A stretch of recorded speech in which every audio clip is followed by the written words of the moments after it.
I'll be teaching you guys how to make SketchUp models and all, but basically first you have to learn the tools to make SketchUp models, houses, palaces, and auditoriums, and what else, everything.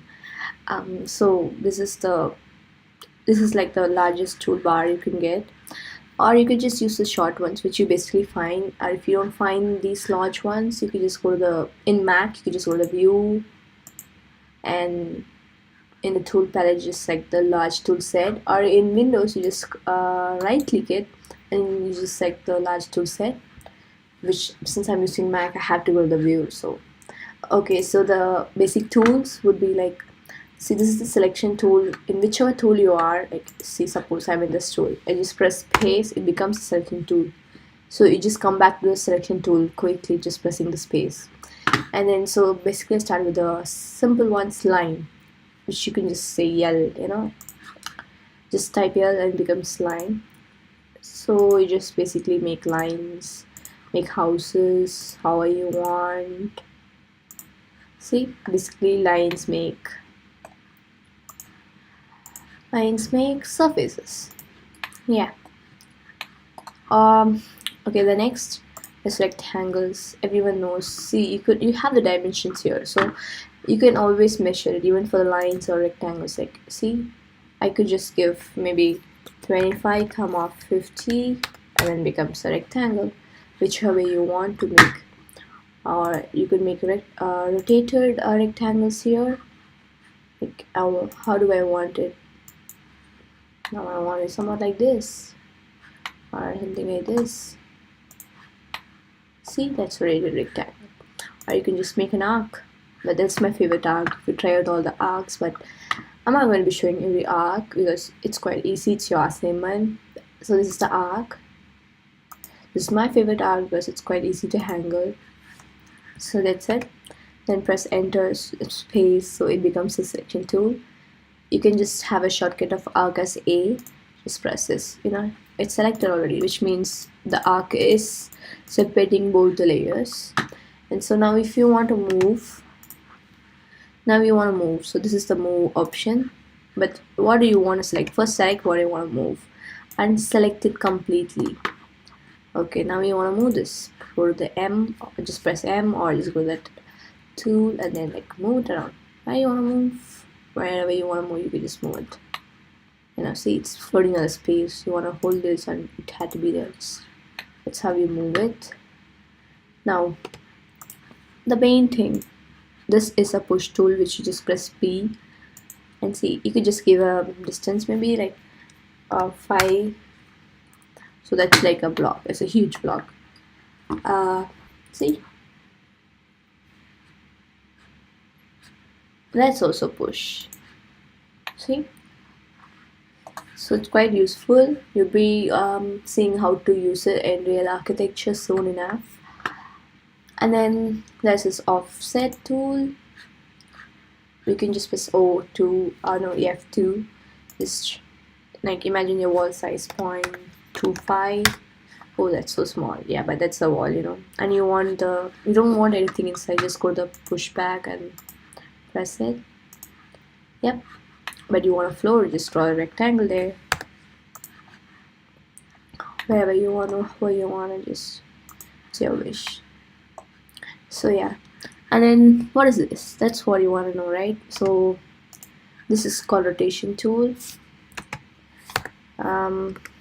Just type Q and it becomes a rotation tool. Now I want to rotate the whole thing to some action. Just imagine this as pipes. If it becomes blue, that means it's rotating along the blue pipe, and if it's like red, then it's rotating along the red pipe. See, I'll show you for example, and same for the green. See, now it's rotating red, it's rotating around the red. See, that's what it is. Now press space and becomes the selection key, press out, and then the selection just goes off. Now what is this? That scale, quite useful. First select everything. You can just type S, becomes scale option. You can make it small, you can make it thin. Why, you could even mirror it. Since there's no tool here you could use for SketchUp for mirroring, just press it here. You want the exact mirror, right? So just type -1 and enter. See, that's mirrored. Just don't leave your mouse till you press enter. So that's it. The measurement tool that you never use, I'll just show you guys. So if you just keep it the next one, you can just see the dimensions. You can just do that with a line tool too. So this zoom in, zoom out, those are the options. This one is like, what if you're standing there, like the human perspective, and this is the eye tool. Is like, it won't zoom you out even through the walls, but you could see it like as if you're standing there like a human, you know, like from an eye point.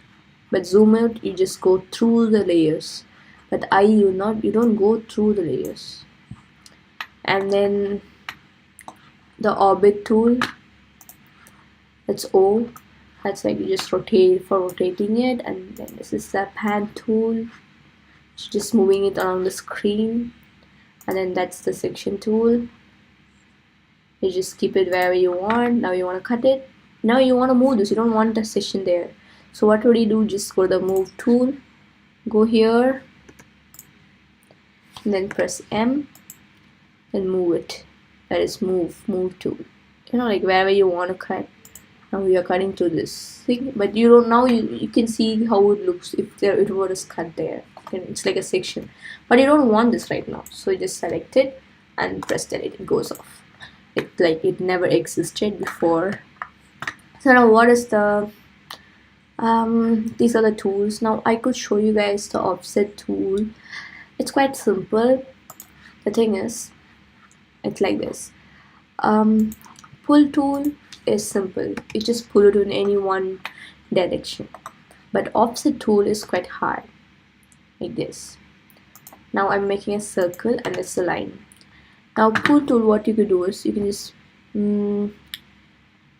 make us go to this angle, because you don't want to make it like this, you want to make it like this, so it's red. Now you want to pull it, it's quite easy, just press P, that's pull, and then you just do it like this. That's it. You don't need any axis, you don't even need to draw lines, you know, to tell the truth. But this one, like if you want to pull it in a curvier direction or something, you can't use the pull tool, because that's like one direction, you know, you can't, it doesn't change direction actually. So imagine I'm just drawing a circle here.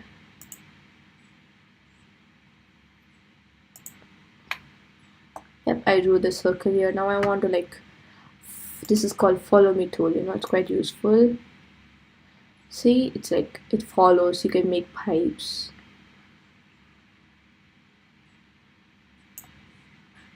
It makes pipes. You can just make pipes, you can do any other decorations, like imagine this. It's not just the decorations, anything it could be. I'll show you guys.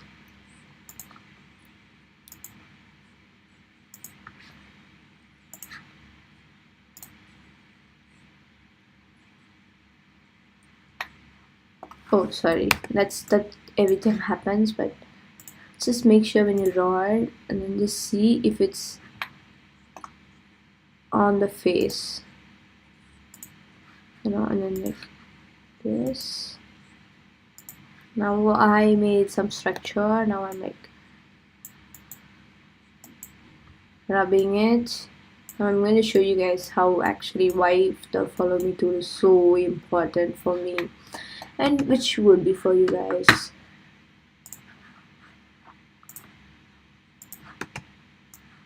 Now I'm selecting it, moving it. See, I'm using many things. Now why I'm saying it's so important, you guys will find out. See, it's follow me, select. If you press pull, then it won't become circle, you know. Could you see this? That's why. You could make a mug, you could make a glass, which I'm showing it later, but that's it. And there's one simple tool that I left, that would be paint bucket tool. This presses and the paint bucket tools options come, like you want water, press water. See, You have many other choices you could choose from. Choose whatever you want. You can paint things, make it look more realistic. So that's it for now. I'll show the rest of things in the next videos. Until then, bye.